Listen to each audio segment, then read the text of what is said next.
എല്ലാവർക്കും നമസ്കാരം. 2 ദിവസത്തെ അവധിക്കൊക്കെ ശേഷം നമ്മൾ കാണുന്നതല്ലേ. പഠിച്ച കാര്യങ്ങളൊക്കെ ഇപ്പം എല്ലാവരും മറന്നിട്ടുണ്ടായിരിക്കും. സാരമില്ല കേട്ടോ, ടീച്ചർ ഒന്ന് ഓർമ്മപ്പെടുത്താം. എന്താ കഴിഞ്ഞ ക്ലാസ്സിൽ നമ്മൾ ചർച്ച ചെയ്തത്? എല്ലാവരും ഒന്ന് ഓർത്ത് നോക്കിക്കേ. എന്തിനെക്കുറിച്ചൊക്കെയാണ് കഴിഞ്ഞ ക്ലാസ്സിൽ പറഞ്ഞത്? ഓർക്കുന്നുണ്ടോ? മറന്നു പോയല്ലേ. നമ്മൾ കഴിഞ്ഞ ക്ലാസ്സിൽ ഒരു യൂണിറ്റിന്റെ ശീർഷകം പരിചയപ്പെട്ടായിരുന്നു. ആ, യൂണിറ്റിന്റെ ശീർഷകത്തിന്റെ പേരെന്താ പറഞ്ഞേ? ആ, പറ. നിങ്ങൾക്കറിയാം, നിങ്ങൾ മറന്നൊന്നും പോയിട്ടില്ല, നിങ്ങൾ നല്ല കുട്ടികളല്ലേ. പറ. ആ, അന്യജീവൻ ഉദകി. അതിന്റെ ബാക്കിയും കൂടി ടീച്ചർ പറഞ്ഞു തന്നായിരുന്നല്ലോ. ആ, മിടുക്കി. അന്യജീവൻ ഉദകി സ്വജീവിതം ധന്യമാക്കും അമലെ വിവേകികൾ അല്ലേ? അത് ആരുടെ വരികളാണെന്ന് ടീച്ചർ പറഞ്ഞായിരുന്നല്ലോ. ആരുടെയായിരുന്നു? ആ, കുമാരനാശാന്റെ വരികളാണ്. കുമാരനാശാന്റെ ലീലയിലെ വരികളാണെന്ന് നമ്മൾ പരിചയപ്പെട്ടു. അതിനുശേഷം നമ്മൾ എന്താ പറഞ്ഞത്? ആ ആ വാക്കിന്റെ അല്ലെങ്കിൽ ആ വരിയുടെ അർത്ഥതലങ്ങളെ കുറിച്ച് നമ്മൾ പറഞ്ഞു അല്ലേ? മറ്റുള്ളവരെ സഹായിക്കണം, മറ്റുള്ളവരെ സഹായിച്ചു വേണം ഈ ജീവിതം നമ്മൾ മുന്നോട്ട് കൊണ്ടുപോകാൻ. പിന്നെ എന്തൊക്കെ കാര്യങ്ങൾ പറഞ്ഞു? നമ്മുടെ സമൂഹത്തിന് വേണ്ടി പ്രവർത്തിച്ച മഹത് വ്യക്തികളെ കുറിച്ചൊക്കെ പറഞ്ഞു അല്ലേ? ഗാന്ധിജി, മദർ തെരേസ, ശ്രീബുദ്ധൻ. പിന്നെ ആരെയൊക്കെ കുറിച്ചായിരുന്നു പറഞ്ഞേ? നിങ്ങളുടെ പ്രായമുള്ള നിങ്ങളെപ്പോലെ ഈ നാടിന് വേണ്ടി, അവരുടെ പ്രശ്നങ്ങൾക്ക് വേണ്ടി പൊരുതി ജീവിച്ച ഒരു പെൺകുട്ടിയുടെ കാര്യം നമ്മൾ പറഞ്ഞായിരുന്നല്ലോ. ഏതാ പെൺകുട്ടി? ആ പെൺകുട്ടിയുടെ പേര് ആർക്കെങ്കിലും ഓർമ്മയുണ്ടോ? ആ, മിടുക്കി, മലാല യൂസഫ്സായി. അപ്പൊ നിങ്ങൾ അതിൽ നിന്ന് എന്തൊക്കെയാ മനസ്സിലാക്കിയത്? ഒരു മറ്റുള്ളവരെ സഹായിക്കുന്നതിൽ അല്ലെങ്കിൽ സത്പ്രവർത്തികൾ ചെയ്യുന്നതിന് പ്രായം ഒരു പ്രശ്നമേ അല്ല എന്ന് നമ്മൾ പരിചയപ്പെട്ടു. അപ്പം നമ്മൾ നമ്മുടെ ശീർഷകങ്ങളൊക്കെ പരിചയപ്പെട്ടു, യൂണിറ്റിന്റെ ശീർഷകങ്ങളൊക്കെ പരിചയപ്പെട്ടു. ഇനി നമുക്ക് എന്ത് ചെയ്യാം? നമ്മുടെ പാഠഭാഗത്തേക്ക് കടക്കാം. അപ്പൊ എല്ലാവരും റെഡിയാണോ പാഠഭാഗത്തിലേക്ക് കടക്കാൻ? ഇച്ചിരി പാഠഭാഗം ഒന്നും നല്ല ഈണത്തിലൊന്ന് ചൊല്ലട്ടെ. നമ്മൾ പഠിക്കാൻ പോകുന്ന പാഠഭാഗത്തിന്റെ പേരെന്താ? അല്ലെങ്കിൽ ശീർഷകത്തിന്റെ തലക്കെട്ടിന്റെ പേരെന്താ? ആ, വേദം. വേദം എന്നാണ് നമ്മൾ പഠിക്കാൻ പോകുന്ന പാഠഭാഗം. ആരാ എഴുതിയതെന്നും ടീച്ചർ ഇപ്പോഴേ നിങ്ങൾക്ക് പറയുന്നില്ല. ടീച്ചർ അതൊക്കെ വഴിയേ നിങ്ങൾക്ക് പറഞ്ഞു തരാം. അപ്പൊ ടീച്ചർ ഈ പാഠഭാഗം ഒന്ന് വായിക്കട്ടെ. എല്ലാവരും ശ്രദ്ധിച്ചിരിക്കണം കേട്ടോ. എന്നിട്ട് നിങ്ങളും ടീച്ചറെ പോലെ നല്ലൊരു ഈണമൊക്കെ കണ്ടുപിടിച്ച് ഒഴിവ് സമയങ്ങളിലൊക്കെ അതൊന്ന് ചൊല്ലി നോക്കിയൊക്കെ വേണം. ടീച്ചർ എന്നാ ചൊല്ലട്ടെ. വേദം. ഉമ്മ വിളമ്പിയ ചോറിനു മുമ്പിൽ ഞാൻ ചുമ്മാ മുഖം കറുപ്പിച്ചിരുന്നു. ഉപ്പേരിയില്ല, കറിയില്ല, മീനില്ല, പപ്പടം വട്ടത്തിലാണു താനും. ചോറ്റുപാത്രത്തിന്റെ പൊട്ടുപോലുണ്ടൊരു ചോന്നുള്ളി ചമ്മന്തി, അത്രമാത്രം. ദേഷ്യം കുറച്ചല്ല വന്നത് എനിക്കപ്പോൾ, ദേഹമൊട്ടാകെ വിറച്ചിരുന്നു. വല്ലാതെയില്ല വിശപ്പെനിക്കെങ്കിലും വല്ലായ്മയുണ്ടെന്നു ഞാൻ നടിച്ചു. ഉണ്ണാൻ തുടങ്ങിനാൽ എണ്ണുന്നൊരുണ്ണിയ, എണ്ണാറുമാറുണ്ടൻ വീട്ടിൽ എന്നേ. എങ്കിലും തീമേശ വിട്ടു പരിഭവിച്ചെങ്ങോട്ടെന്നില്ലാതെ ഞാൻ നടന്നു. പൊട്ടലും ചീറ്റലുമായി ഞാൻ വീടിന്റെ പിൻപുറത്തേക്കൊന്നു പാളി നോക്കി. അപ്പോൾ ഞാൻ കണ്ടു വടക്കിനി മുറ്റത്തൊരാൾക്കൂട്ടം പാവങ്ങളെന്നയൽക്കാർ കൂടിയിരിക്കുകയാണുമ്മ അവൾക്കൊക്കെ ചൂടുള്ള കഞ്ഞി പകർന്നിടുന്നു. ഓടിക്കളിക്കുന്നുണ്ടാ പശുക്കഞ്ഞിയിലൊരു നെടിയരി വറ്റു മാത്രം. അന്നൊക്കെ എന്നാട്ടിൽ ഭൂരിജനങ്ങൾക്കും അന്നമൊരു സ്വപ്നമായിരുന്നു. ആംഗലവാഴ്ചയും യുദ്ധക്കെടുതിയും ആകെ എൻ ഗ്രാമം തകർന്നിരുന്നു. തന്തമാർ തള്ളമാർ കുട്ടികൾ അന്യോന്യം തള്ളി മാറ്റുന്നു കലമ്പിടുന്നു. ഒട്ടു ചിലർ കഞ്ഞി മുന്തിപ്പിരിയുന്നു, മറ്റു പലർ വന്നു ചേർന്നിടുന്നു. അമ്പാർന്നു കഞ്ഞി വിളമ്പുവാൻ മുറ്റത്തു കുമ്പിട്ടു നിൽപ്പതിനുള്ളിൽ ദൂരെ. എന്നെ കണ്ടുമ്മയരികിലെത്തിച്ചൊല്ലി, നന്നേ തിരക്കായിരുന്നു മോനെ, പത്തില മീൻകറിയുണ്ടാക്കാൻ ഈ കണ്ട പട്ടിണിക്കാർക്കൊക്കെ കഞ്ഞി വേണ്ടേ. വിന്നുവാൻ നിൽക്കാതെ ചമ്മന്തിച്ചോറുണ്ടുണ്ണി പോ, നേരമായി ബെല്ലടിക്കാൻ. 4 മണി വിട്ടു നീ വരുമ്പോഴേക്കും അയിലച്ചാറുണ്ടാക്കി വെച്ചിടാം ഞാൻ. ഇത്രയും ചൊല്ലിപ്പിരിഞ്ഞു പോയുമ്മ എന്നുൾത്തടത്തിൽ കാപട്യം വെന്തരിഞ്ഞു. ഉണ്ണാവ്രതവുമായി അന്യരെയൂട്ടുന്നു രുമ്മതൻ യജ്ഞം കണ്ടു നിൽക്കേ. നീറും എന്നുള്ളം കുറുകിപ്പഴയ അരിച്ചോറെനിക്കുണ്ടല്ലോ വേണ്ടുവോളം. പഞ്ഞക്കെടുതിയിൽ നീറുവോർ വറ്റിയില കഞ്ഞിക്കിരന്നു വലഞ്ഞിടുമ്പോൾ. പിന്നെ ഞാൻ വൈകിയിൽ എന്നുടെ ചോറുമ രുമ്മതൻ പിന്നിൽ പതുങ്ങിയെത്തി. ഉള്ളലിഞ്ഞോതിനെ നിൻ ചോറുമ കഞ്ഞി വെള്ളത്തിലിട്ടു വിളമ്പിക്കൊള്ളൂ. പൊട്ടിക്കരഞ്ഞുമ്മ മാറോടു ചേർത്തെന്നെ കെട്ടിപ്പിടിച്ചു വിതുമ്പി മെല്ലെ. ഏതെന്നറിഞ്ഞാൽ മറ്റെല്ലാം അറിയാമ, വേദം വിശപ്പെന്നറിഞ്ഞുകൊണ്ടാൽ. പൈക്കുന്ന പള്ളക്കിര തേടി വാടുന്ന പാവത്തിൽ കാണാം പടച്ചവനെ. പൈക്കുന്ന പള്ളക്കിര തേടി വാടുന്ന പാവത്തിൽ കാണാം പടച്ചവനെ. എല്ലാവർക്കും കവിത ഇഷ്ടമായോ? ടീച്ചർ നല്ല ഈണത്തിലൊക്കെ ടീച്ചർ ആ കവിത പാടി. എല്ലാവർക്കും ഇഷ്ടമായി അല്ലേ? നിങ്ങളും ഇതേപോലെ നല്ലൊരു ഈണമൊക്കെ കണ്ടെത്തി. ഈ ഒരു ഈണം മാത്രമല്ല ഈ കവിതയ്ക്കുള്ളത്, ഒരുപാട് ഈണങ്ങളൊക്കെ ഉണ്ട്. ഓരോ കവിതയും നമ്മൾ ആ ഈണഭാവത്തിലൂടെ ചൊല്ലിയാൽ മാത്രമേ നമുക്ക് ആ ഒരു ഒരു അനുഭവം, ആ ഒരു കവിത ചൊല്ലുന്നതിൻ്റെ ആ ഒരു അനുഭവമൊക്കെ നമുക്ക് കിട്ടുകയുള്ളൂ. അപ്പം ചുമ്മാ വായിച്ചു പോകരുത് കവിത. നമ്മൾ നല്ല ഈണത്തിലും ഭാവത്തിലും ഒക്കെ നമ്മൾ വായിക്കണം. വായിക്കുമ്പോഴാണ് ആ കവിത വായിക്കുമ്പോൾ ഉണ്ടാവുന്ന ഒരു അനുഭവമൊക്കെ ഇല്ലേ, അത് നമുക്ക് ലഭിക്കുകയുള്ളൂ. അപ്പം എല്ലാവരും ഒഴിവു സമയങ്ങളിലൊക്കെ ഈ കവിത എടുത്തു വെച്ചൊന്ന് വായിച്ചു നോക്കണം. അപ്പോൾ ടീച്ചർ കവിതയൊക്കെ വായിച്ചു. അപ്പോൾ വായിക്കുന്ന സമയത്ത് എല്ലാവരോടും ഞാൻ പറഞ്ഞിരുന്നു, എല്ലാവരും ശ്രദ്ധിച്ചൊക്കെ ഇരിക്കണം, ടീച്ചർ ക്വസ്റ്റ്യനൊക്കെ ചോദിക്കും എന്നൊക്കെ ഞാൻ പറഞ്ഞിരുന്നു. എല്ലാവരും ശ്രദ്ധിച്ചിരുന്നോ? നിങ്ങൾ നല്ല കുട്ടികളല്ലേ, അപ്പോൾ ശ്രദ്ധിക്കാനൊന്നും ഇരിക്കത്തില്ല, ഉഴപ്പം മട്ടൊന്നും കാണിക്കത്തില്ലെന്ന് ടീച്ചർക്ക് അറിയാം. അപ്പോൾ ഇത്ര വലിയ പാടുള്ള കവിതയൊന്നും അല്ല ഈ കവിത. ജസ്റ്റ് ഒന്ന് നമുക്കൊന്ന് വായിച്ചാൽ തന്നെ മനസ്സിലാക്കാൻ പറ്റുന്ന വരികളുടെ അർത്ഥമായാലും വാക്കുകളായാലും ഒക്കെ നമുക്ക് ഒന്ന് വായിച്ചു കഴിയുമ്പോഴേ അതിൻ്റെ അർത്ഥം നമുക്ക് മനസ്സിലാക്കാൻ പറ്റുന്ന വാക്കുകളിലാണ് ഈ കവിത എഴുതിയിരിക്കുന്നത്.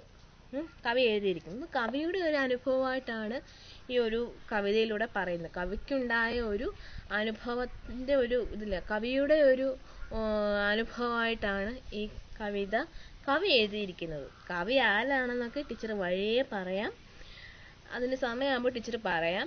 ഇപ്പം കവിന്ന് മാത്രം അറിഞ്ഞിരുന്നാൽ മതി. അപ്പോൾ എല്ലാവരും ഒരു 4 വരി ടീച്ചർ വായിക്കാം. ആ വായിക്കുന്നതോടൊപ്പം തന്നെ നിങ്ങളും അതിൻ്റെ അർത്ഥം നിങ്ങളുടെ നോട്ട് ബുക്കിൽ കുറിച്ച് വയ്ക്കണം. ടീച്ചർ പറയുന്ന ആ അർത്ഥമാണോ നിങ്ങൾ നോട്ട് ബുക്കിൽ എഴുതിയതെന്നും ഒന്ന് നോക്കണം. രണ്ടും താരതമ്യപ്പെടുത്തി ഒന്ന് നോക്കണം. എഴുതാൻ വിട്ടുപോയിട്ടുള്ള എന്തെങ്കിലും പോയിന്റ്സ് ഒക്കെ ടീച്ചർ പറഞ്ഞിട്ടുണ്ടെങ്കിൽ നിങ്ങളുടെ നോട്ട് ബുക്കിൽ അത് കുറിച്ച് വെക്കാനും മറക്കരുത്. അപ്പോൾ ടീച്ചർ ഒന്ന് 4 വരി വായിക്കാൻ പോവുകയാണ്. 4 വരി വായിച്ചു കഴിയുമ്പോൾ നിങ്ങളുടെ നോട്ട് ബുക്കിലൊന്ന് കുറിച്ച് വയ്ക്കാം. അപ്പോൾ ടീച്ചർ വായിക്കട്ടെ. ഉമ്മ വിളമ്പിയ ചോറിന് മുമ്പിൽ ഞാൻ ചുമ്മാ മുഖം കറുപ്പിച്ചിരുന്നു. ഉപ്പേരിയില്ല, കറിയില്ല, മീനില്ല, പപ്പടം വട്ടത്തിലാണു താനും. ചോറ്റുപാത്രത്തിന്റെ പൊട്ടുപോലുണ്ട് ഒരു ചോമന്നുള്ളി ചമ്മന്തി അത്രമാത്രം. അപ്പം ഉമ്മ വിളമ്പിയ ചോറിന് മുമ്പിൽ, നമ്മളൊക്കെ ചോറിന് മുമ്പിൽ നമുക്ക് ഇഷ്ടപ്പെടാത്ത കറികളൊക്കെ ഉണ്ടെങ്കിൽ നമ്മൾ മുഖം കറുപ്പിച്ചിരിക്കത്തില്ല. അപ്പം നമുക്കിപ്പം ഇറച്ചിക്കറി, ചിക്കൻ കറിയാണ് ഇഷ്ടമെങ്കിൽ അന്ന് വൈകിട്ട് വരുമ്പോൾ അല്ലെങ്കിൽ സ്കൂളൊക്കെ വിട്ട് വരുന്ന സമയത്ത് നമുക്ക് വിളമ്പി വെച്ചേക്കുന്ന ഭക്ഷണത്തിൽ എന്തില്ലെങ്കിൽ നമുക്ക് ഇഷ്ടപ്പെട്ട കറികളില്ലെങ്കിൽ നമുക്ക് സ്വാഭാവികമായിട്ടും ദേഷ്യം ഉണ്ടാവും അല്ലേ? ദേഷ്യം മാതാപിതാക്കളോട് വാശി കാണിക്കുന്നതും ചുണ്ടി കാണിക്കുന്നതും ഒക്കെ കൊച്ചു പിള്ളേരുടെ സ്വഭാവത്തിൽ പെടുന്ന ഒന്നാണ്. നമുക്ക് എന്തെങ്കിലും ഒരു കാര്യം വേണം, അപ്പം എന്തെങ്കിലും ഒന്ന് വേണമെന്ന് അത് കിട്ടിയാൽ മാത്രമേ നമുക്ക് മറ്റെന്തും ചെയ്യാൻ ഇത് വരൂ എന്ന് വാശി പിടിക്കുന്ന കുട്ടികളാണ് ഇപ്പോഴത്തെ സമൂഹത്തിലുള്ളത് അല്ലേ? നിങ്ങളും അത്തരത്തിലുള്ള കുട്ടികളാണെന്ന് ടീച്ചർക്ക് അറിയാം. കാര്യത്തിന് വേണ്ടി അമ്മേ വേണം വേണം വേണം, എനിക്കത് വേണം അമ്മേ, വാങ്ങിച്ച് താ അമ്മേ എന്നൊക്കെ പറഞ്ഞ് മാതാപിതാക്കളോടൊപ്പം ചുണ്ടി കാണിക്കുന്ന കുട്ടികളാണ് ഈ ക്ലാസ്സിലുള്ള മുഴുവൻ കുട്ടികളെന്നും എനിക്ക് ടീച്ചർക്ക് അറിയാം. ടീച്ചറും അങ്ങനെയായിരുന്നു, ടീച്ചറിൻ്റെ കുട്ടിക്കാലത്തും ടീച്ചർ അങ്ങനെയായിരുന്നു. അപ്പം നമ്മുടെ കാവി സ്കൂളിൽ നിന്ന് വിട്ട് വീട്ടിലേക്ക് വരുമ്പോൾ ഉമ്മ വിളമ്പിയ ചോറ് പാത്രത്തിൽ കറികളൊന്നുമില്ല, ഒരു പൊട്ട് പോലെ ഇച്ചിരി അതും കുറച്ചൊരു ചമ്മന്തി മാത്രം, അതും കവിക്ക് ഇഷ്ടമല്ല. അതുകൊണ്ടാണ് എന്ത് പറയുന്നത്, അതുകൊണ്ടാണ് അടുത്ത വരിയിൽ എന്ത് പറയുന്നത്, ഭയങ്കരമായിട്ടും ദേഷ്യം വന്നു എന്ന് പറയുന്നത്.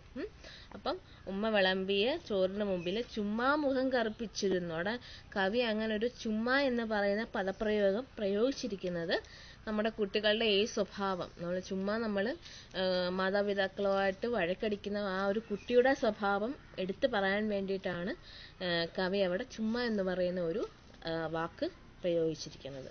എന്തുകൊണ്ടാണ് ചുമ്മാതെ മുഖം കറുപ്പിച്ചിരുന്നത്? ഉപ്പേരിയില്ല, ഉപ്പേരി എന്ന് വെച്ചാൽ തോരനില്ല, കറിയില്ല, മീനില്ല, പിന്നെന്തില്ല, പപ്പടവും ഇല്ല. പപ്പടം വട്ടത്തിലാണ് താനും, പപ്പടം ഇരിക്കുന്നത് വട്ടത്തിലാണ്, അങ്ങനെ വട്ടത്തിലുള്ള സാധനമില്ല, അപ്പം പപ്പടവും ഇല്ല. ആകെയുള്ളത് പിന്നെന്താ, ആ ചോറ്റുപാത്രത്തിൻ്റെ അങ്ങേ അറ്റത്ത് ഒരു ചുമന്ന നിറത്തിൽ ഒരു ചുമന്നുള്ള ചമ്മന്തി മാത്രമുണ്ട്. അത്ര മാത്രമേ ഉള്ളൂ അന്ന് കവിക്ക് കഴിക്കാൻ ചോറിൻ്റെ കൂടെ കറിയായിട്ടുള്ളത്. അതാണ് ആ 4 വരിയുടെ അർത്ഥം. ടീച്ചർ വായിച്ചപ്പോൾ നിങ്ങൾ അതിൻ്റെ അർത്ഥം കുറിച്ചിരുന്നോ?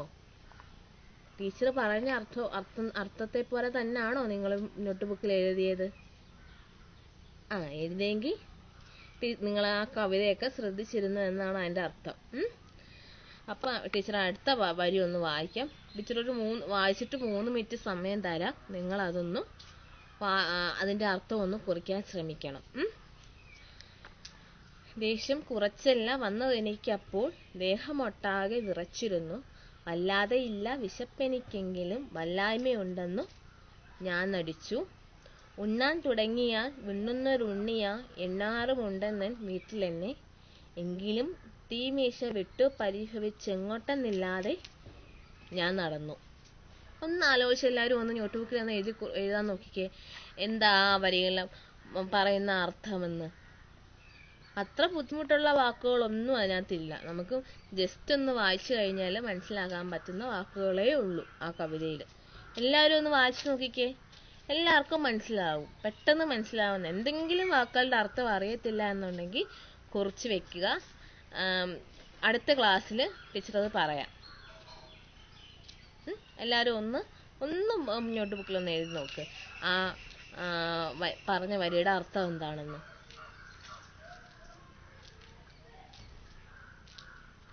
എല്ലാവരും എഴുതിയോ? എല്ലാവരും എഴുതിയെന്ന് വിശ്വസിക്കുന്നു. ടീച്ചർ അതിൻ്റെ ആ ഒരു പോർഷൻ്റെ അർത്ഥം പറയാം, ആ ഒരു ഭാഗത്തിൻ്റെ അർത്ഥം പറയാം. നിങ്ങൾ എഴുതിയതായിട്ട് എന്തെങ്കിലും വ്യത്യാസമുണ്ടോ എന്ന് നിങ്ങൾ നോക്കുക.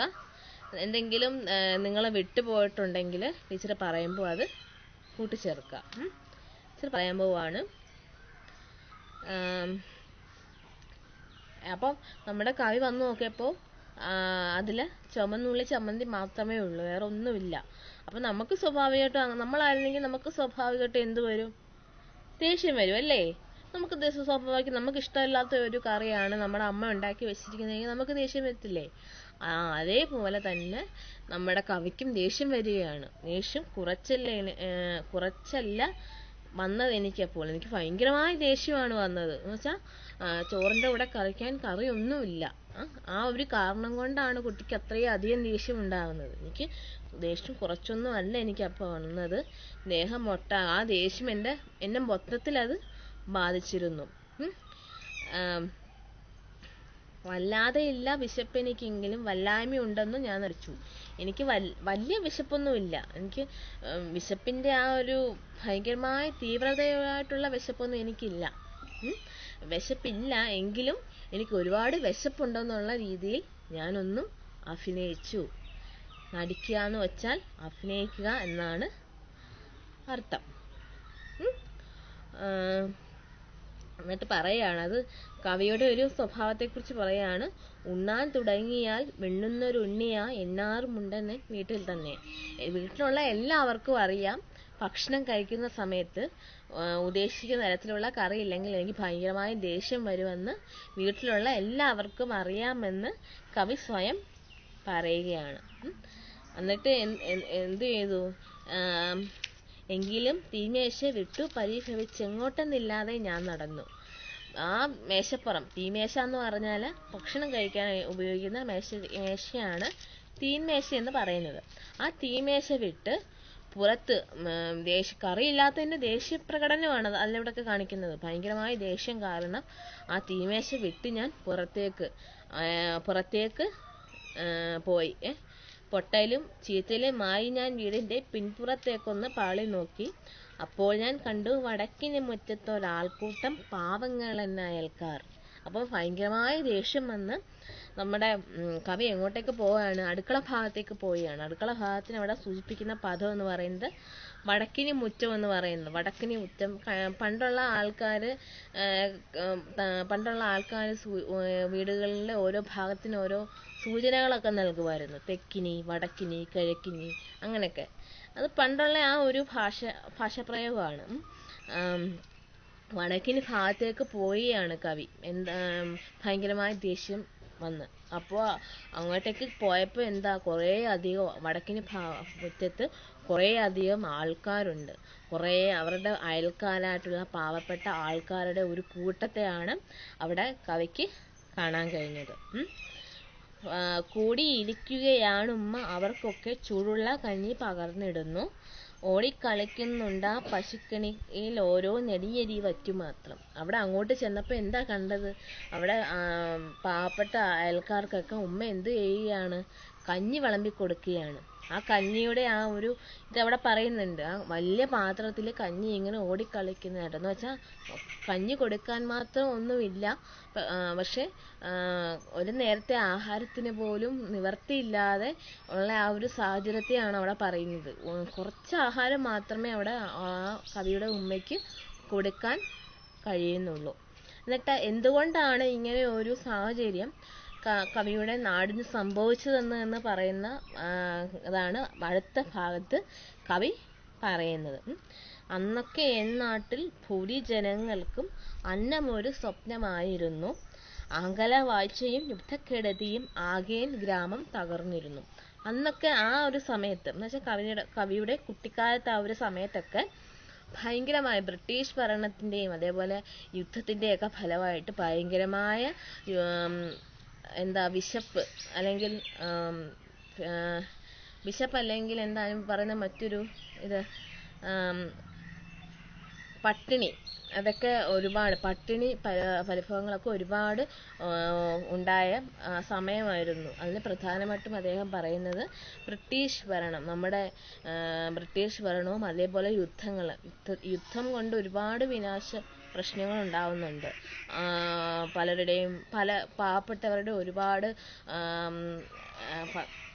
പട്ടിണിയായാലും അതേപോലെ അവരുടെ വാസസ്ഥലമൊക്കെ നഷ്ടപ്പെടാറുണ്ട്. അപ്പം യുദ്ധം ഒരു തരത്തിൽ പ്രയോജനമുണ്ടെങ്കിലും മറ്റു തരത്തിൽ ഒരുപാട് ദോഷങ്ങൾ ഉണ്ടാകുന്നു എന്ന് ആർക്കും അറിയില്ല. ആ ഒരു കാര്യം കവി ഇവിടെ ഓർമ്മപ്പെടുത്തുകയാണ് ചെയ്യുന്നത്. കവിയുടെ കുട്ടിക്കാലത്ത് ഇത്രയും അധികം ഒരു പട്ടിണി ഉണ്ടാവാനുള്ള കാരണം യുദ്ധമാണ്, അല്ലെങ്കിൽ ബ്രിട്ടീഷ് ഭരണമാണ്. ആംഗ്ലവാഴ്ച എന്ന് അവിടെ ഒരു പദം പ്രയോഗിക്കുന്നുണ്ട്. ആംഗ്ലവാഴ്ച എന്ന് പറഞ്ഞാൽ ബ്രിട്ടീഷ് ഭരണത്തെക്കുറിച്ചുള്ള, ബ്രിട്ടീഷ് ഭരണം എന്നാണ് ആംഗ്ലവാഴ്ചയുടെ എന്ന പദത്തിൻ്റെ അർത്ഥം. ആ ഒരു കാരണം കൊണ്ടാണ് തൻ്റെ ഗ്രാമം ഇത്രയും പട്ടിണിയിലാണ്ടു പോയത് എന്നാണ് കവി അവിടെ പറയുന്നത്. നമുക്ക് അടുത്ത പോർഷനിലേക്ക് പോവാം. അപ്പം ഇത്രയും കാര്യങ്ങൾ, ഈ ടീച്ചർ പറഞ്ഞ ഇത്രയും കാര്യങ്ങൾ നിങ്ങൾക്ക് മനസ്സിലായോ? മനസ്സിലായല്ലേ? എന്തെങ്കിലും ഡൗട്ട് ഉണ്ടോ? ഉണ്ടെങ്കിൽ ചോദിക്കുക. എന്തെങ്കിലും ഡൗട്ട് ഉണ്ടോ? എല്ലാവർക്കും മനസ്സിലായെന്ന് ടീച്ചർ കരുതുന്നു. ടീച്ചർ അടുത്ത പോർഷനിലേക്ക് പോകാൻ പോവുകയാണ്. അപ്പം പിന്നെ അവിടെ ഒരു കവി കണ്ട കാര്യങ്ങളാണ് പിന്നെ അടുത്ത ഭാഗത്ത് പറയുന്നത്. തന്തമാർ തള്ളമാർ കുട്ടികൾ അന്യോന്യം തള്ളിമാറ്റുന്നു കലമ്പിടുന്നു, ഒട്ടു ചിലർ കഞ്ഞി മൊന്തിപ്പിരിയുന്നു, മറ്റു ചിലർ വന്നു ചേർന്നിടുന്നു. അപ്പം ആ ഒരു വിശപ്പിൻ്റെ ആ ഒരു അവസ്ഥയാണ് അവിടെ കാണിക്കുന്നത്. എന്ന് വെച്ചാൽ വിശപ്പുണ്ടാകുമ്പോൾ, നമുക്കുണ്ടാകുന്ന വിശപ്പല്ല, അതിഭയങ്കരമായ വിശപ്പ്. ഒരു ദിവസം കഴിച്ചാൽ അടുത്ത ദിവസം എപ്പോൾ കഴിക്കാൻ പറ്റുമെന്ന് ആലോചിക്കേണ്ടി വരുന്ന മനുഷ്യരുടെ ആ ഒരു അവസ്ഥ, ആ ഒരു അവസ്ഥയിലുള്ള വിശപ്പിനെയാണ് ഇവിടെ പറയുന്നത്. നമ്മളിപ്പം 3 നേരവും മിഷ്ടാഞ്ച ഭോജനം നടത്തുന്നുണ്ട്. ഇപ്പം രാവിലെ നമ്മൾ ബ്രേക്ക്ഫാസ്റ്റ് കഴിക്കുന്നുണ്ട്, ഉച്ചയ്ക്ക് നമ്മൾ ഉച്ചഭക്ഷണം കഴിക്കുന്നുണ്ട്, ചോറും കറികളും 3-4 കറികളും ചോറും ഒക്കെ കൂട്ടി നമ്മൾ ചോറ് കഴിക്കാറുണ്ട്. രാത്രിയിൽ നമ്മൾ ചില വീടുകളിൽ ചോറായിരിക്കും, ചില വീടുകളിൽ ചപ്പാത്തി ആയിരിക്കും, അതൊക്കെ നമ്മൾ കഴിക്കാറുണ്ട്. അപ്പം 3 നേരവും നമ്മൾ ഒഴിവാക്കാനാവാതെ നമ്മൾ ഭക്ഷണം കഴിക്കാറുണ്ട്. പക്ഷെ നമ്മളൊരു കാര്യം ആലോചിക്കണം, ഇതുപോലും കഴിക്കാൻ പറ്റാതെ ഈ സമൂഹത്തിൽ ജീവിക്കുന്നവരുണ്ട്. ഈ 3 നേരം പോലും ആഹാരം കഴിക്കാതെ ഒരു നേരത്തെ ആഹാരത്തിന് പോലും വലഞ്ഞു നടക്കുന്ന മനുഷ്യർ നമ്മുടെ സമൂഹത്തിലുണ്ട് എന്നുള്ള ആ ഒരു ബോധം നമുക്കുണ്ടാവണം എന്ന് ടീച്ചർ ഇവിടെ പറയുകയാണ്. അപ്പം പലർക്കും ആ ഒരു ബോധം ഇല്ലായിരിക്കും. പക്ഷെ വിശപ്പിൻ്റെ മുമ്പിൽ എല്ലാവരും ഒരേപോലെ, വിശപ്പെന്ന് പറയുന്ന ആ ഒരു ഇതിന് മുമ്പിൽ എല്ലാവരും സമന്മാരാണ്. അവിടെ കുട്ടികളെന്നോ അമ്മമാരെന്നോ അച്ഛന്മാരെന്നോ ഒന്നും യാതൊരു വ്യത്യാസവും ഇല്ല.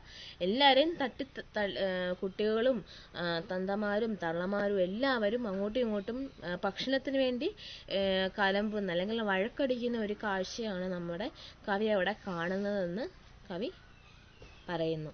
എന്നിട്ട് പിന്നെ എന്താ പറയാണ്, മറ്റു ചിലർ തമ്മിൽ പരസ്പരം വഴക്കിടുകയാണ്. വേറെ കുറേ ആൾക്കാരെങ്കിൽ കുടിച്ച കഞ്ഞി കഴിച്ചതിന് ശേഷം, തന്ന കഞ്ഞി കഴിച്ചതിന് ശേഷം വീണ്ടും വന്ന്, പിന്നെയും അവർക്ക് വിശക്കുന്നുണ്ട്, പിന്നെയും വന്ന് കഞ്ഞി വന്ന് വാങ്ങിക്കുന്ന ഒരു അവസ്ഥ. അങ്ങനെയുള്ള വിശപ്പിൻ്റെ പലതരത്തിലുള്ള അവസ്ഥകൾ കവി അവിടെ കാണുകയാണ്. എന്നിട്ട് എന്നെ കണ്ടുമ്മ അരികിലെത്തിച്ചൊല്ലി, നന്നേ തിരക്കായിരുന്നു മോനെ, പറ്റിയില്ല മീൻകറി ഉണ്ടാക്കാൻ ഈ കണ്ട പട്ടിണിക്കാർക്കൊക്കെ കഞ്ഞി വേണ്ടേ. അപ്പം ഉമ്മ വന്നിട്ട് പറയുകയാണ്, മോനെ നിന്ന് ഭയങ്കരമായ തിരക്കായിരുന്നു, എനിക്ക് എന്തുണ്ടാക്കാൻ പറ്റിയില്ല, നിനക്ക് മീൻകറിയോ അല്ലെങ്കിൽ നിനക്ക് ഇഷ്ടപ്പെട്ട കറികളോ ഒന്നും എനിക്ക് ഉണ്ടാക്കാൻ പറ്റിയില്ല. ഈ പട്ടിണിക്കാർക്കൊക്കെ എനിക്ക് കഞ്ഞി വെക്കേണ്ടി വന്നതിനാൽ നിനക്കൊന്നും ഉണ്ടാക്കാൻ പറ്റിയില്ല. എന്നിട്ട് പറയുകയാണ്, മിന്നുവാൻ നിൽക്കാതെ ചമ്മന്തിച്ചോറുണ്ടുണ്ണിപ്പോ, നേരമായി ബെല്ലടിക്കാൻ 4 മണി വിട്ടു നീ വരുമ്പോഴേക്കും അയിലച്ചാർ ഉണ്ടാക്കി വെച്ചിടാം. അവിടെ ആ ഒരു മാതൃത്വ സ്നേഹമാണ് പറയുന്നത്. അപ്പം പറയുകയാണ്, നിനക്ക് വേണ്ടി ഒന്നും ഉണ്ടാക്കാൻ ഈ അമ്മയ്ക്ക് കഴിഞ്ഞില്ല, നീ ഒരു കാര്യം ചെയ്യ്, ഇപ്പം വഴക്കടിക്കാനൊന്നും നിൽക്കാതെ നീ ഇപ്പോൾ നിൻ്റെ സ്കൂളിലേക്ക് പോ, ബെല്ലടിക്കാൻ നേരമായി, നീ നിൻ്റെ സ്കൂളിലേക്ക് പോ, നീ തിരിച്ച് സ്കൂൾ വിട്ട് തിരിച്ച് വീട്ടിലേക്ക് വരുമ്പോഴേക്കും ഞാൻ നിനക്ക് നല്ല അയിലച്ചാർ ഉണ്ടാക്കി വെച്ചിടാമെന്ന ആ ഉമ്മ പറയുകയാണ്. ആ ഒരു അമ്മയും മോനുമായിട്ടുള്ള ആ ഒരു സ്നേഹബന്ധമാണ് അവിടെ പറയുന്നത്. ഇത്രയും ചൊല്ലിപ്പിരിഞ്ഞു പോയുമ്മയൻ മുത്തടത്തിൽ കാപട്യം വെന്തെരിഞ്ഞു ഉണ്ണാവ്രതവുമായി അന്യരെയൊട്ടുന്നൊരുമ്മതൻ യജ്ഞം കണ്ടു നിൽക്കെ നീറുമെന്നുള്ളം കുറുകിപ്പഴയരി ചോറെനിക്കുണ്ടല്ലോ വേണ്ടുവോളം പഞ്ഞക്കെടുതിയിൽ നീറുവോർ വറ്റിയില്ല കഞ്ഞിക്കിരന്നു വലഞ്ഞിടുമ്പോൾ. എന്നിട്ട് ഇത്രയും പറഞ്ഞിട്ട് വീണ്ടും ആ പാവപ്പെട്ട ആളുകൾക്കിടയിലേക്ക് ഉമ്മ കഞ്ഞി വിളമ്പാനായിട്ട് പോവുകയാണ്. അപ്പോൾ അത് ആ കുട്ടിയോട് അങ്ങനെ വന്ന് പറയുകയും പിന്നെ ഉമ്മയുടെ ആ ഒരു യജ്ഞം കണ്ടു നിന്ന ആ കുട്ടിക്ക് ഒരു വലിയൊരു തിരിച്ചറിവ് ഉണ്ടാവുകയാണ് ആ സമയത്ത്. ഉമ്മയുടെ ആ ഒരു അത്രയും നേരം ഭയങ്കര ദേഷ്യമായിട്ട് നിന്ന ആ കുട്ടി ആ ഉമ്മയുടെ അരികിലേക്ക് ചെല്ലുകയാണ്. ആ ഒരു യജ്ഞം കണ്ട ആ ഒരു മനംമാറ്റം, ആ കുട്ടിക്കൊരു മനംമാറ്റം ആ ഒരു സാഹചര്യത്തിൽ ഉണ്ടാവുകയാണ്. പിന്നെ ഞാൻ വൈകിയില്ല എന്നോട് ചോറുമായുമ്മതൻ പിന്നിൽ പതുങ്ങിയെത്തി ഉള്ളലിഞ്ഞോതിനേൻ എൻ ചോറുമാ കഞ്ഞി വെള്ളത്തിലിട്ടു വിളമ്പിക്കൊള്ളു. എന്നിട്ട് ഒട്ടും പിന്നെ വൈകിയില്ല, പെട്ടെന്ന് തന്നെ ഉമ്മയുടെ അടുത്തേക്ക് പോവുകയും എന്നിട്ട് ഉമ്മയോട് പറയുകയാണ്, ഉമ്മ ഈ കഞ്ഞി എൻ്റെ ചോറുപാത്രത്തിൽ ഇട്ടേക്കുന്ന ഈ ചോറും കൂടെ ആ ഒരു കഞ്ഞിപ്പാത്രത്തിലേക്ക് ഇട്ട് അവർക്ക് വിളമ്പിക്കൊള്ളു എന്ന് ഉമ്മയോട് പറയുകയാണ്. വളരെ മനസ്സിലത് തട്ടിയാണ് ആ കുട്ടി അവിടെ പറയുന്നത്. എന്നുവെച്ചാൽ ആ ഒരു സാഹചര്യത്തിൽ നിന്ന് തൻ്റെ ആ ഒരു തെറ്റുകളൊക്കെ മനസ്സിലാക്കി പുതിയൊരു അറിവ് തിരിച്ചു കിട്ടി ആ കുട്ടിക്ക്. അതാണ് എൻ്റെ ചോറും കൂടെ ആ കഞ്ഞിക്കലത്തിലേക്ക് ഇട്ടുകൊള്ളൂ എന്ന് പറയുന്നത്. അപ്പം ഉമ്മയ്ക്ക് എന്ത് സംഭവിച്ചു? ഉമ്മ പെട്ടെന്ന് പൊട്ടിക്കരഞ്ഞ് മാറോട് ചേർത്ത് കെട്ടിപ്പിടിച്ചു വിതുമ്പി മെല്ലെ, ഏതെന്നറിഞ്ഞാൽ മറ്റെല്ലാം അറിയാമാ വേദം വിശപ്പെന്നറിഞ്ഞുകൊണ്ടാ പയ്ക്കുന്ന പള്ളക്കിര തേടി വാടുന്ന പാപത്തിൽ കാണാം പടച്ചവനെ. എന്നിട്ട് ഉമ്മയ്ക്ക് വിഷമം കൊണ്ടല്ല ഉമ്മ കരഞ്ഞത്.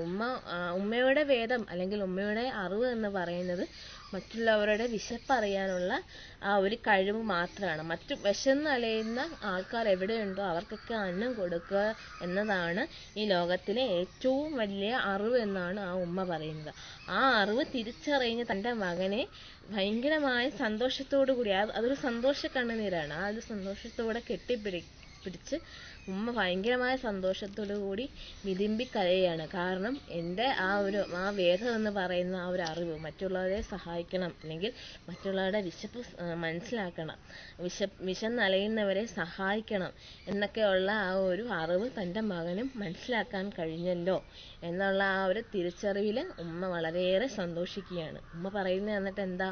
ഉമ്മയുടെ കാഴ്ചപ്പാടിൽ ദൈവമെന്ന് പറയുന്നത് വിശന്ന് വലഞ്ഞു വരുന്നവരുടെ കൂടെയാണ് ദൈവമെന്ന്, അവരുടെ മനസ്സിലാണ്, അവരുടെ ഉള്ളിലാണ് ദൈവമെന്ന് വിശ്വസിക്കുന്ന ഒരു ഉമ്മയുടെ ആ ഒരു വാക്കുകളിലൂടെയായിട്ടാണ് ഈ കവിത ഇവിടെ അവസാനിക്കുന്നത്. അപ്പം ഇത്രയേ ഉള്ളൂ നമ്മുടെ വേദം എന്ന് പറയുന്ന കവിത. എല്ലാവർക്കും ഈ കവിത ഇഷ്ടപ്പെട്ടു എന്ന് വിശ്വസിക്കുന്നു. അപ്പം എല്ലാവരും ഈ കവിത നന്നായിട്ടൊന്ന് വായിക്കുക. എന്നിട്ട് അടുത്ത ക്ലാസ്സിൽ വരുമ്പോൾ ഇതിന് നല്ലൊരു ആസ്വാദനക്കുറിപ്പും അത് മാത്രമല്ല നല്ലൊരു തലക്കെട്ടും കണ്ടെത്തിക്കൊണ്ട് വരണം.